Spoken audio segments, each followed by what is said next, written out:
Les uns comme les autres, nous sommes tous blessés. Et il n'y a pas l'un d'entre nous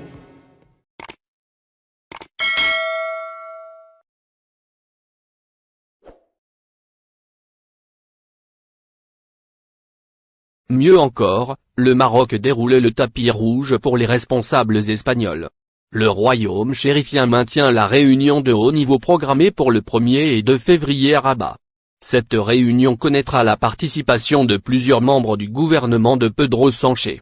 Selon les médias espagnols, l'Espagne prévoit un véritable débarquement de son staff gouvernemental au Maroc.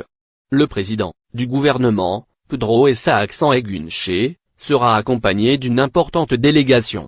Il s'agit de 12 ministres espagnols, dont les premières et troisièmes vice-présidentes du gouvernement, Nadia Calviño et Teresa Ribera, les ministres des Affaires étrangères, José Manuel Albar, de l'Intérieur, Fernando Grande-Marlaska, et de la Justice, Pilar Llop.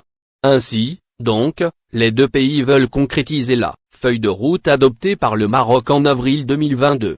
Un accord qui est à l'origine de la crise diplomatique entre l'Espagne et l'Algérie, en raison du tournant espagnol sur le dossier du Sahara occidental.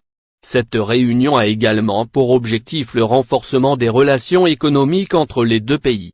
Plusieurs acteurs du secteur économique sont attendus à ce forum qui entend promouvoir de nouveaux partenariats économiques entre les entreprises marocaines et espagnoles, et à accélérer la cadence des investissements dans plusieurs secteurs prioritaires, ont affirmé des responsables espagnols.